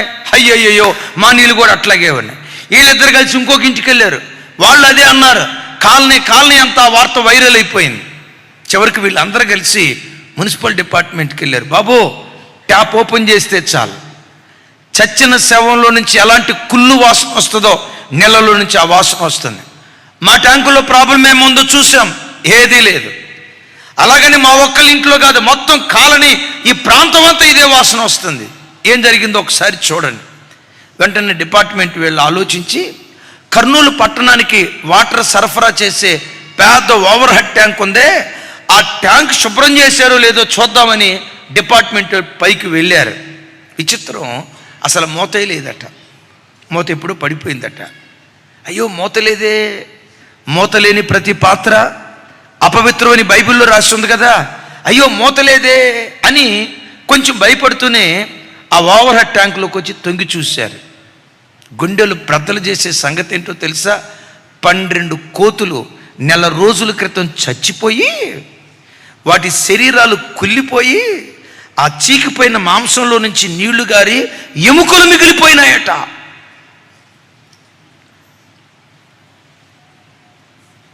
ఒకసారి చూడండి, అసలు నెల రోజుల పాటు ఆ కుళ్ళిపోయిన మాంసం తాలూకా నీళ్లు తాగి బ్రతికారట. 12 కోతులు చచ్చిపోయినాయి. నేనంట, ఏ ట్యాప్ ఓపెన్ చేసినా కుళ్ళిపోయిన మాంసపు వాసన నీళ్ళలో నుంచి ఎందుకు వస్తుంది? ఈ ట్యాపులన్నిటికీ సరఫరా చేసే ఓవర్ హెడ్ ట్యాంక్ ఉంది, ఓవర్ హెడ్ ట్యాంక్ పాడైపోయింది. నీ సర్వశరీరానికి ఆత్మీయతనైనా భక్తిహీనతనైనా సరఫరా చేసేదేదో తెలుసా? నీ హృదయం. నీ హృదయం నీ హృదయం హృదయం పాడైపోతే, ఓవర్ హెడ్ ట్యాంక్ పాడైపోతే ఏ ట్యాప్లో చూసినా కుళ్ళిపోయిన మాంసపు వాసన వచ్చింది. హృదయం పాడైపోతే నీ చూపు పాడైపోద్ది, నీ మాటలు పాడైపోతాయి, నీ ఆలోచనలు పాడైపోతాయి, చివరికి నీ సమస్త ప్రవర్తన పాడైపోయే ప్రమాదం ఉంది. అందుకని ప్రభు నమ్ముకున్న ప్రతి బిడ్డ సమాధికి సొన్నం కొట్టినట్లుగా పై అలంకరణ కాదు చేయాల్సింది, హృదయ శుద్ధి జరగాలి. క్రైస్తవ్యానికి హృదయ శుద్ధి జరగాలి. బైబిల్లో ఒక ఆయన ఉన్నాడు, ఆయనట ప్రొద్దున్నే లేచి తన 7 కుమారుల కొరకు ప్రార్థించేవాడట. ఒకసారి చెప్పండి, ఎవరైనా సరే. యోబు ప్రొద్దున్నే లేవటంతో దేని కొరకు ప్రార్థన చేసేవాడు తెలిసిన వాళ్ళు చెప్పండి. అమ్మ మెర్సీ చెప్పరా తల్లి? ఆశీర్వదించు అని. ఎవరో చెప్తున్నారు? ఎస్ తమ్ముడు, మడకశరా పెద్దగా చెప్పు తమ్ముడు. అసలు అక్కడ రాయబడిన మాట ఏంటో తెలుసా? తన కుమారులు దేవునిని దూషించి హృదయములో పాపం చేశారేమోనని హృదయ శుద్ధి కొరకు ప్రార్థించాడు. అంటే యోబు తన పిల్లల దగ్గర నుంచి ఏం ఎక్స్పెక్ట్ చేస్తున్నాడు? నా పిల్లలు హృదయంలో కూడా పాపం చేయకూడదు. వినారు ఈ మాట? నా పిల్లలు శరీరంతో పాపం చేయకపోవటం కాదు, శరీరంతో పాపం చేయకపోవటం మాత్రమే కాదు. నా ప్రభు పిల్లరా, కొంచెం ఇంకెక్కువగా దీన్ని నేను వివరించలేను. మనిషి శరీరంతో ఎదుటి వ్యక్తితో తప్పు చేయకపోవచ్చు, ఊహల్లో తప్పు చేస్తాడు, ఆలోచనలో తప్పు చేస్తాడు, జరగని కార్యం కూడా జరిగినట్లుగా హృదయపు ఆలోచనలో ఊహిస్తాడు. కానీ యోబు కోరుకుంది ఏంటో తెలుసా? నా బిడ్డలు శరీరంతో తప్పు చేయకపోవటం మాత్రమే కాదు, వాళ్ళ హృదయపు ఆలోచనలో కూడా తప్పిపోకూడదు, హృదయంలో కూడా పాపం చేయకూడదని హృదయ శుద్ధి కొరకు ప్రార్థించాడు. ఒకసారి మీరు ఆలోచించండి. ఏ తల్లి మోకరించినా, ఏ తండ్రి మోకరించినా మనం ప్రార్థన చేసేటప్పుడు టకామని వచ్చేది ఏంటో తెలుసా? దేవా, నా కొడుకుని ఆశీర్వదించు, నా కూతురుని ఆశీర్వదించు, నా మనవరాలను ఆశీర్వదించు, నా మనవడిని ఆశీర్వదించు. అదే దిగి సావదు. ఎందుకు? ఇక మనం కూర్చున్నామంటే దిగు దిగు దిగు దిగు దిగు దిగు దిగు దిగు దిగు దిగు దిగు దిగు దిగు దిగు దిగు దిగు దిగు దిగు అది దిగదాం. అసలు నేనంట, నీవు ఆరాధించేది జీవం కలిగిన దేవుణ్ణి కదా. నీ దేవుడు నిన్ను నీ పిల్లల్ని ఆశీర్వదించకపోతే ఇంకెవరిని ఆశీర్వదిస్తాడు? ఎప్పటికైనా ఆశీర్వాదానికి నువ్వు వారసురాలివి, ఎప్పటికైనా ఆశీర్వాదానికి నువ్వు వారసుడివి. ఆశీర్వాదం కొరకు నువ్వు పరిగెత్తొద్దు, అవే నీ వెంట పరిగెత్తేటట్లుగా దేవుడు కార్యం చేస్తాడు. ఇవాళ కాకపోతే రేపు సార్, రేపు కాకపోతే మరుసటి రోజు సార్, ఈ సంవత్సరం కాకపోతే ఇంకో సంవత్సరం సార్, ఏ నాటికైనా నీవు ఆశీర్వాదానికి వారసుడివి. ఈరోజు ఉన్నట్లుగా రేపు ఉండదు, ఈ రోజు ఉన్నట్లుగా రేపు దుఃఖం ఉండదు. బైబిల్లో రాసి ఉంటుంది, సాయంకాలము ఏడ్పు వచ్చి రాత్రి అంతా ఉండిన ఉదయమున సంతోషం కలుగుతుంది అని. దుఃఖం రాత్రి అంతా ఉంటుందేమో, జీవితాంతం ఉండదు. దుఃఖం రాత్రి అంతా ఉంటుందేమో, జీవితాంతం ఉండదు. కష్టం, కన్నీళ్లు, కలవరాలు రాత్రంతా ఉంటాయేమో, జీవితాంతం ఉండదు. ఖచ్చితంగా దేవుని ప్రతినిధిగా చెప్తున్నాను, నీ జీవితాంతం నీతో ఉండేది ఏంటో తెలుసా? కృపాక్షేమాలే నిన్ను వెంబడిస్తాయి. దేవుడు అలా కార్యం చేస్తాడు. అందుకని ఆశీర్వాదం కొరకు మనం పరిగెత్తొద్దు. యోబు తన పిల్లల కొరకు దేని కొరకు ప్రార్థించాడు? నా పిల్లలు హృదయంలో కూడా పాపం చేయకూడదు. నేనంట హృదయంలో కూడా నా పిల్లలు పాపం చేయకూడదని యోబు ప్రార్థన చేశాడంటే అసలు యోబు భక్తి స్టాండర్డ్ ఏమై ఉంటుంది? ఒక మాట, ఆయన ఎంత స్టాండర్డ్ కలిగినోడై ఉంటాడు? కన్నులతో నేను నిబంధన చేసుకున్న కన్యకను నేను ఎలాగు చూతును. కంటిని కాపాడుకున్నవాడు యోబు. యోబు తన పెదవులతో ఏ పాపము చేయలేదు. మనిషి శరీరాల్లో ఈ బాహ్య అవయవాల్లో దేవుడు రెండింటికి మూత పెట్టాడు. ఒకటి కంటికి, రెండవది నాలుగుకి. వీటికి ఎందుకు మూత పెట్టాడో తెలుసా? ఏమండే నా వైపు చూడండి, నా వైపు చూడండి. వీటికి మూత ఎందుకు పెట్టాడు? మూత ఎందుకు పెట్టాడంటే ఏంటే దుమ్ము పడకుండానా? అవును, నువ్వు ఆయన ఇష్టం చెప్పినట్టు చెప్పాడు, దుమ్ము పడకుండా అని. కాదు నాయన, కన్ను కాపాడుకో. తమ్ముడు, నీ పేరు డానియల్, రైట్, నా వైపు చూడండి.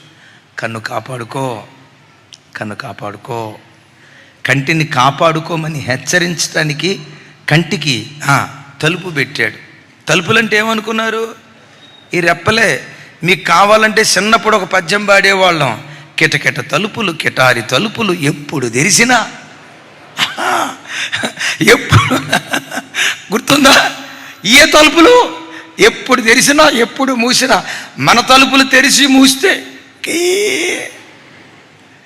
ఆయిల్ పోసినా కూడా సౌండ్ వస్తుంది. అదే మహాత్యమో తెలియదు. సరే, ఈ తలుపులు ఎప్పుడు తెరిచినా మూసినా అసలు సప్పుడు కావు. ఎందుకు కళ్ళకి తలుపులు పెట్టాడో తెలుసా? నాన్న కన్ను జాగ్రత్త. అలాంటి కంటిని కాపాడుకున్నాడు యోబు. అంతేనా?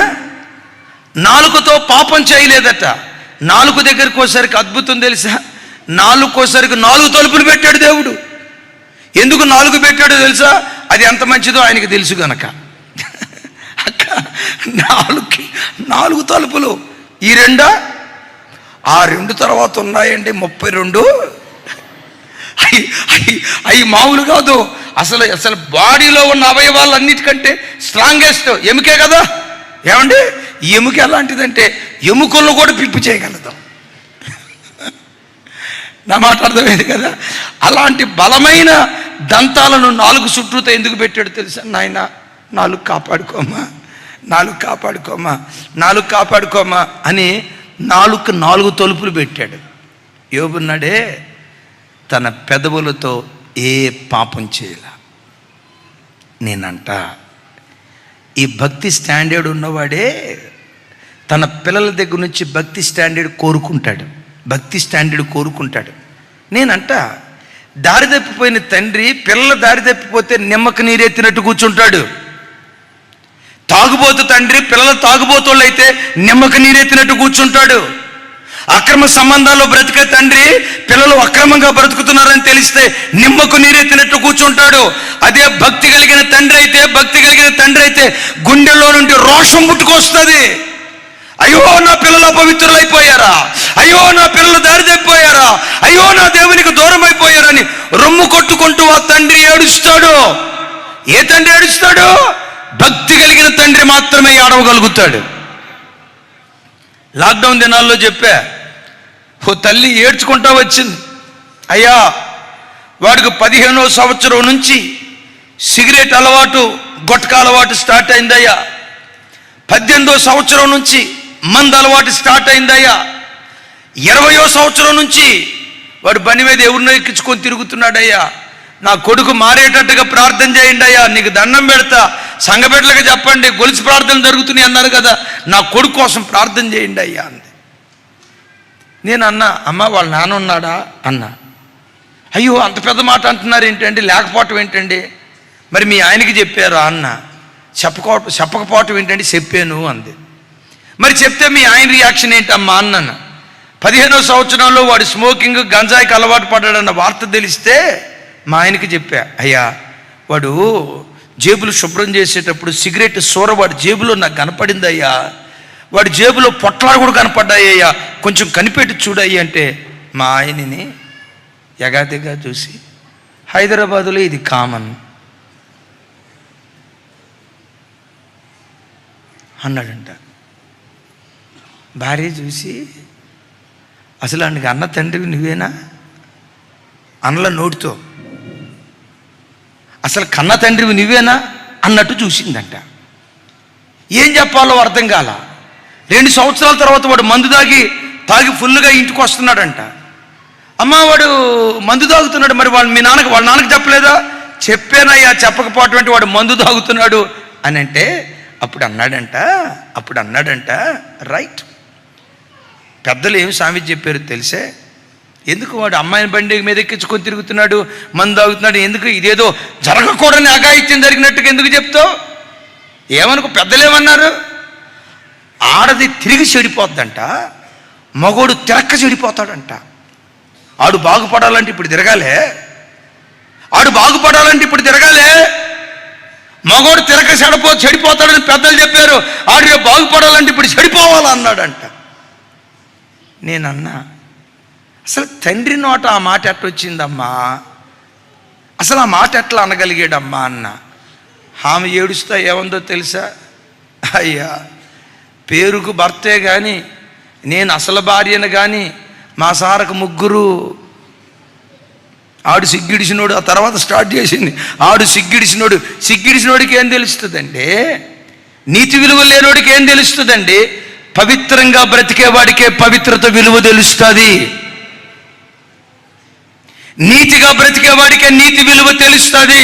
అయిలారా, బజారుగా బ్రతికే వ్యక్తికి నీతి విలువలు తెలియవు, పవిత్రంగా బ్రతకని వ్యక్తికి పవిత్రత విలువ తెలియదు. నువ్వెంత పవిత్రంగా బ్రతుకుతావో నీ పిల్లలు అంత పవిత్రంగా బ్రతకటానికి ఆరాట పడతావు, పరిగెత్తుతావు. అట్టి కృప దేవుడు మనకిచ్చును గాక. అలాంటి హృదయ శుద్ధి కొరకు మనం తహతహలాడితే ఎవరికి స్నేహితుడు అవుతావో తెలుసా? సాక్షాత్తు దేవునికి నువ్వు స్నేహితుడు అవుతావు. పెద్దగా చెప్పండి, కొంచెం గట్టిగా. ఎవరికి స్నేహితులు అవుతాం? నేనంట, దేవునికి నువ్వు స్నేహితుడు అయితే నీకు కావలసినవన్నీ ఆయన నీకు ఇవ్వటం ప్రారంభిస్తాడు. ఓ దేశం ఉంది, ఆ దేశం పేరు నన్ను అడగొద్దు, నన్ను అడిగినా నేను చెప్పను, మైకులో చెప్పను. మీకు డౌట్ వస్తే అయిపోయిన తర్వాత అడగండి, చెప్తా. ఒక ఆయన సాధారణమైన బిజినెస్ మ్యాన్. ఈ బిజినెస్ మ్యాన్ ఒక వ్యక్తితో మంచి స్నేహం చేసేవాడు. ఆ వ్యక్తికి కలిసి వచ్చింది, ఆ వ్యక్తి దేశానికి ప్రధానమంత్రి అయ్యాడు. ఆయన దేశానికి ప్రధానమంత్రి అయిన తర్వాత దేశానికి సంబంధించిన ఈ కంపెనీకి సంబంధించిన ఆర్డర్లన్నీ తన స్నేహితుడికే ఇవ్వటం ప్రారంభించాడు. అది అమెరికాదైనా, మచిలీపట్నందైనా, బందర్దైనా, కలకత్తాదైనా, ఎక్కడెక్కడ అన్నీ మొత్తం తన స్నేహితుడికి ఇవ్వటం ప్రారంభించాడు. విచిత్రం ఏంటో తెలుసా? సాధారణమైన వ్యక్తి ఈరోజు ఆ ప్రధానమంత్రితో స్నేహం చేయటాన్ని బట్టి ప్రపంచాన్ని శాసించే గొప్ప ధనవంతుడిగా మార్చబడ్డాడు. ఆమేనా? చూసారా? నేనంట, ఒక ప్రధానమంత్రికి స్నేహితుడైతేనే స్థితిగతులు అలా మారితే, దేవునికి నువ్వు స్నేహితుడైతే, దేవునికి నువ్వు స్నేహితుడు అయితే, దేవుడే నీ చెలికాడైతే కారపు మెతుకులు తిన్న భూమి మీద నువ్వు పరలోకం చూడగలుగుతావు. అలాగని కోట్లేదో కుమ్మరిస్తాడని కాదు, వాళ్ళకలాగా అక్రమంగా ఇట్లాంటి కార్యక్రమాలు చేయడు. నువ్వు బ్రతుకుతున్న పూరింటిలోనే పరలోకాన్ని చూపిస్తాడు నా దేవుడు. చప్పట్లు కొడితే యేసయ్యకు స్తోత్రాలు చెప్దాం. నువ్వు సంపాదిస్తున్న 15,000 రూపాయల జీతంలోనే 15,000 రూపాయలు. నేనంట, కారపు మెతుకులు తిన్న ఆ కారం కూడా నీకు ఎట్టుంటుందో తెలుసా? నాకు కొన్నిసార్లు మేము భోజనానికి ఎక్కడికైనా వెళ్ళినప్పుడు నేను మొట్టమొదటి ఏం అడుగుతాను తెలుసా? అమ్మ పచ్చడి అన్నయ్య పచ్చడి అంటారు. అసలు ఆ పచ్చడిని ఒట్లో పెట్టుకుంటేనండి చిన్నప్పటికి వెళ్ళిపోతావు.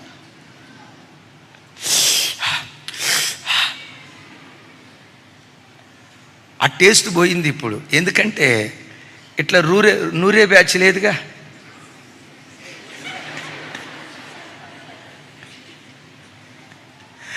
అది పచ్చడో దరిద్రం అర్థం కాదు, ఇట్లా తిప్పడం వేసేయటం. రైట్, సరే వినండి. పచ్చడి మెతుకులు తిన్నా ఆ పచ్చడిలోనే పరలోకం చూడగలిగే కృపదేవుడి నీకు అనుగ్రహిస్తాడు. అందుకని ఏముండాలి చెప్పండి? రెండవది ఏమంటాడో తెలుసా? క్లుప్తంగా ఒక మాట చెప్తాను. దయగల మాటలు అనండి. దయగల మాటలు పలుకువాడు రాజుకు స్నేహితుడవుతాడు. ఎవరు నిన్ను ఇష్టపడ్డా ఇష్టపడకపోయినా, ఎవరు నీతో చెలిమి చేయటానికి కోరుకున్నా కోరుకోకపోయినా, చెల్లి, తల్లి, తమ్ముడా, యేసయ్యనొక్కనే నీ స్నేహితుడిగా చేసుకో. ఆయన నీ చెలికాడయ్యేటట్లుగా దేవుని కొరకు బ్రతుకు. ఈ రాజుకు ఎవరు స్నేహితులు అవుతారా అంటే దయగల మాటలు అనండి. ఎప్పుడు నీ నోట దయగల మాటలు రావాలి. నొప్పించే మాటలు కానీ, కత్తిపోటు లాంటి మాటలు కానీ, వంకర మాటలు కానీ, అబద్ధపు మాటలు కానీ, తేనెబూసిన కత్తి లాంటి మాటలు కానీ పొర్రపాటున నీ నోట రాకూడదు. నీ మాట ఎప్పుడు మృదువుగా దయగలిగినదిగా ఉండాలి.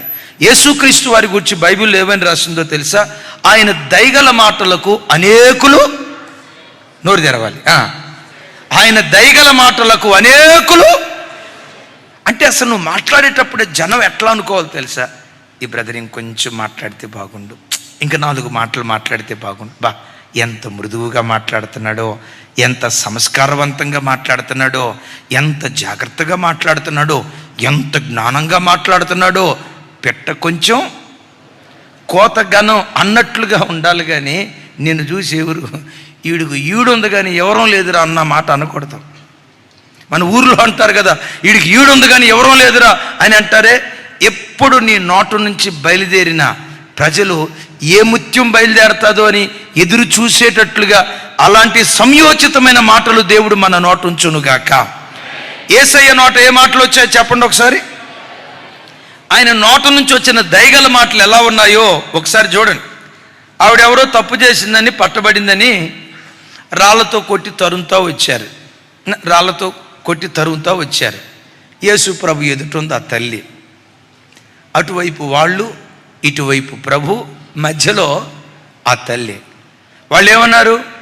మోషే ధర్మశాస్త్ర ప్రకారం ఇలాంటి తప్పు చేసిన వాళ్ళని రాళ్లతో కొట్టి చంపాలి అని రాసింది కదా, బోధకుడా నువ్వేమంటావు అన్నాడు.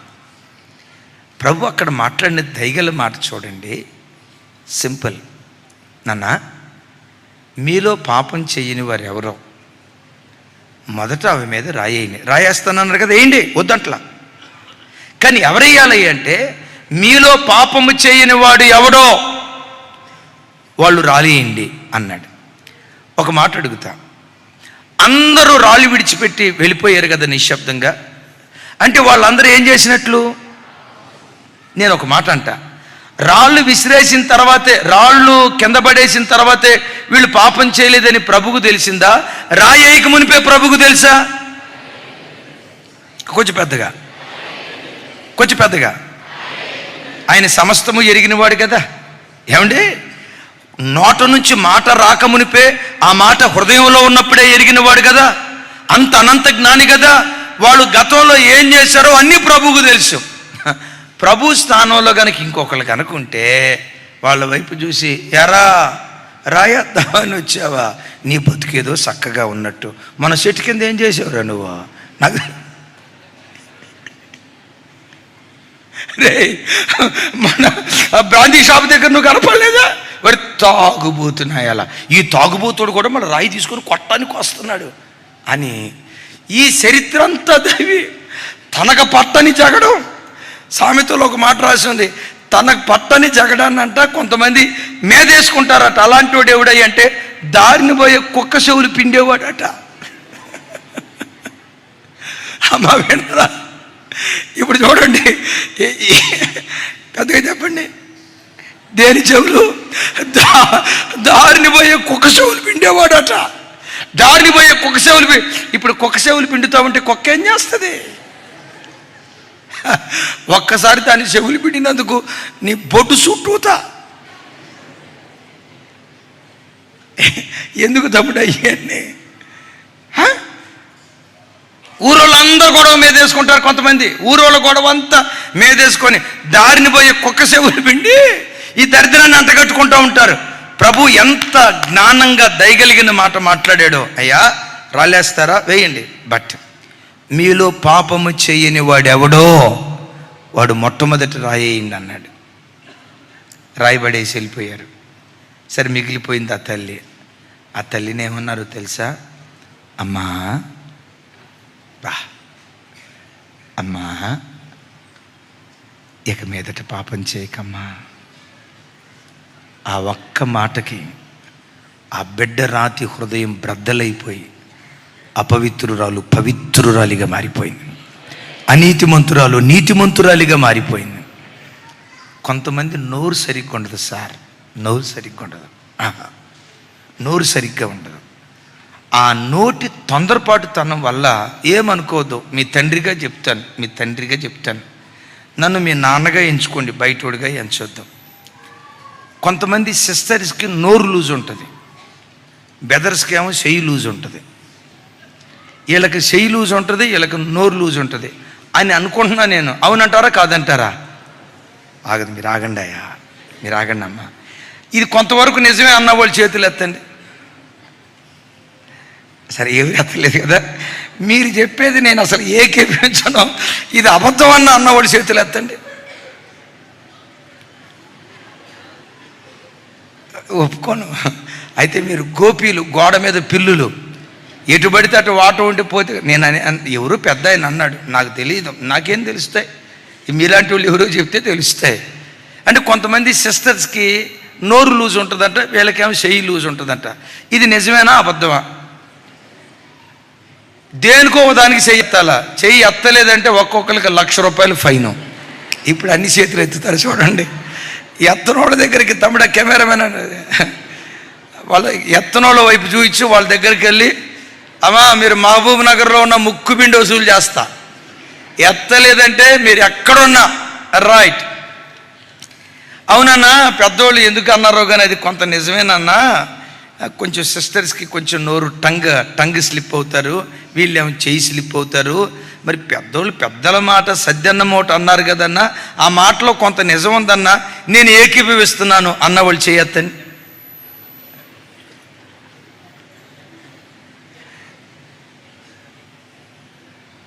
రైట్, మీరు ముగ్గురు ఎత్తలేమ్మా. ఓ తల్లి నువ్వు తర్వాత బొమ్మ గీసుకుందుకొని నా వైపు చూడాలా. సరే దించేసేయండి, మీరు నలుగురు ఎత్తలా.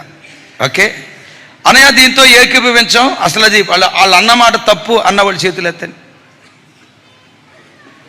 తమ్ముడు వీళ్ళని పట్టుకున్న తర్వాత ప్రార్థన అయిపోయిన తర్వాత ఇప్పుడు ఆయనకి ఏదో కొంచెం కోపం వచ్చింది, కొడతా అన్నాడు అనుకో, ఈ మనిషి కోపిస్తోడులే, కొంచెం కోపం ఎక్కువ మనిషికి అని ఒక 5 నిమిషాలు పక్కకి వెళ్ళిపోతాం అని అనుకునే బ్యాచ్ తక్కువ. ఎదురు నిలబడి ఏమంటారు తెలుసా? కొడతా అని అన్నాడు అనుకో, ఎదురు నిలబడి ఏమంటారు తెలుసా? కొడు చూద్దాం.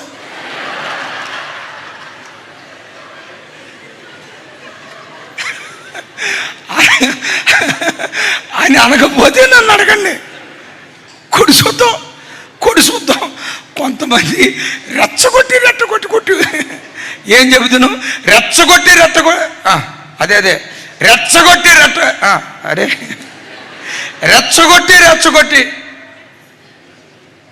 సరే రెచ్చగొట్టినందుకు ఎందుకో ఇట్లా అన్నాడు అనుకోండి. అసలు భార్యను చెయ్యెత్తి కొట్టేవాడు ఫిల్ ఇన్ ద బ్లాంక్స్. మీరు ఏం పెట్టుకుంటారు అసలు? అది నాకు తెలిసి మనిషే కాదు, జీవిత భాగస్వామి. ఎవడు తన సొంత శరీరాన్ని గాయపరుచుకోడుగా, ఎవడు తన సొంత శరీరాన్ని కొట్టుకోడు కదా. భార్యను కొట్టేవాడు వాడెట్లా మనిషి అవుతాడు? భార్య మీద కొట్టడానికి ప్రతాపం చూపేవాడు వాడే మనిషి అవుతాడు? అసలు వాడెట్లా విశ్వాసం? మనిషే కానప్పుడు విశ్వాసం అవటానికి అవకాశం ఎక్కడా? భార్య ఒక పురుషుని సొంత శరీరం, దేవుని వాక్యం మాట్లాడుతుంది. ఇప్పుడు మా ఫీజులు సగం ఎగిరిపోయినాయి. మీరు ఆగండి. సగం ఎగిరిపోయి ఇందాక మాత్రం అన్నా మమ్మల్ని బతికిస్తున్నారన్నా. వినండి వినండి వినండి. నీ సొంత శరీరం దేవుని వాక్యం అంటుంది. అసలు భార్య మీద చెయ్యెత్తి కొట్టేవాడు అది వాక్యానికి పూర్తిగా భిన్నం. దేవుడు దాన్ని అంగీకరించడు. ఇంకో మాట చెప్తాను. ఎవరిని భార్య? దేవుని ఆలయం. ఎవడైనా నా ఆలయాన్ని పాడు చేస్తే నేను వాడిని పాడు చేస్తాను అని ప్రభు అన్నాడే. నువ్వు కొట్టేది నీ భార్యను కాదు, దేవుని ఆలయాన్ని. దేవుని ఆలయాన్ని యేసుక్రీస్తు రక్తముతో కడగబడిన వ్యక్తుల విషయమై ఎంత జాగ్రత్తగా ఉండాలో ఆలోచించండి. కొట్టేది నీ భార్యను కాదు, నా భార్య నా ఇష్టం అని అంటున్నావేమో. దేవుని ఆలయాన్ని పాడు చేస్తున్నావు. ఎవడైనా దేవుని ఆలయాన్ని పాడు చేస్తే నేను వాడిని పాడు చేస్తానని ప్రభు అన్నాడు. సరే, ఈ కోపిష్టి మనిషి ఓ దెబ్బ కొట్టాడు. ఈయన రేపు ఇంకా ఏమైనా చేస్తాడని పక్కెళ్తారా? వెళ్ళరు. ఏమంటారు తెలుసా? చూడండి నా వైపు ఎట్లాగే నిలబడి ఇంకోసారి కూడా చూద్దాం, ఇంకోసారి కూడా చూద్దాం. చివరికి ఆ మూతి అదేదో మూతి అయ్యేటట్లుగా చేసుకొని, అమ్మా ఏంటి మూతి అట్లుంది అని అంటే, నిద్రమత్తులో గడపకు తగిలింది లేక, నిద్రమత్తులో గడపకు తగిలింది లేక. ఎందుకు ఈ అబద్ధాలు? ఎప్పుడు నోట నుండి ఒక్క నిమిషం చెప్పి ముగిస్తా. గిద్యోను కాలంలో ఎఫ్రాయిమీలు గిద్యోనుతో గొడవటానికి వచ్చారు. ఏమయ్యా గిద్యోను, నువ్వు మిద్యానీల మీద యుద్ధానికి వెళ్ళేటప్పుడు మమ్మల్ని ఎందుకు పిలవలా? ఏమి నీ కంటికి మేము కనపడలేదా? మేము ఆనలేదా? వాళ్ళని పిలిచావంట, వీళ్ళని పిలిచావంట, మమ్మల్ని ఎందుకు పిలవలా అని బహుగా కలహిస్తున్నారట. అప్పుడు గిద్యోను వాళ్ళ వైపు చూసి అంటాడు, అయ్యా మిద్యానీయులు ఎవరు? పిల్లులు లాంటి వాళ్ళు. ఆ పిల్లుల మీద యుద్ధానికి వెళ్ళటానికి మాలాంటి కుక్కలు చాలయ్యా, మీరెవరు? పులులు లాంటి వాళ్ళు. విన్నారు ఈ మాట? రే తల్లి, విన్నారు ఈ మాట? మీరెవరు? పులులు లాంటి వాళ్ళు. సార్, పులులు లాంటి మిమ్మల్ని ఆ పిల్లి మీదకి, అస్సలు నాన్ సెన్స్ అండి అదే. మీ రేంజ్ ఏంటి? మీ డిగ్నిటీ ఏంటి? మీ స్టేటస్ ఏంటి? అంత పెద్ద హోదాలో ఉన్న మిమ్మల్ని పిల్లి మీదకి యుద్ధానికి వెళ్ళడానికి పిలవటమా? మిమ్మల్ని పిలిస్తే పులుల మీదకి వెళ్ళేటప్పుడు పిలుస్తాం సార్, మీరు పులులో. ఆ పిల్లి లాంటి వాళ్ళ దగ్గరికి మాలాంటి కుక్కలు చాలు సార్ అన్నాడంట. బైబిల్ ఏమని రాసిందో తెలుసా? గిద్యోను ఆ మాట అనటంతో ఎఫ్రాయిమీల కోపము చల్లారిను. ఒక్కళ్ళు కూడా ఆమెను చెప్పలా. పెద్దగా చెప్పండి. ఒకవేళ మీ ఆయన వెళ్ళిపో నా ఇంట్లో నుంచి, నా కంటికి కనపడద్దు, ఇంట్లో నీకేమి ఇష్టమో అది తీసుకొని వెళ్ళిపో, నువ్వు ఇచ్చేవే 10 లక్షలు కట్నం తీసుకొని వెళ్ళిపో, బంగారం తీసుకొచ్చేవే తీసుకొని వెళ్ళి, అసలు ఇంట్లో నీకు ఏది ఇష్టమో అది తీసుకొని వెళ్ళిపో అన్నాడు అనుకో. ఆ రాత్రి అంతా వాకిడి దగ్గరే ఉండి తెల్లారిన తర్వాత తలుపు తీసాడు, నువ్వు కనపడ్డావు, ఏమి వెళ్ళలేదు అంటాడు. నువ్వేమంటావు తెలుసా? నాకు ఇష్టమైంది తీసుకెళ్ళమన్నారు కదండి, అందుకని ఆగాను. నీకేది ఇష్టమో తీసుకొని వెళ్ళిపో. ఇష్టమైంది మీరేనండి.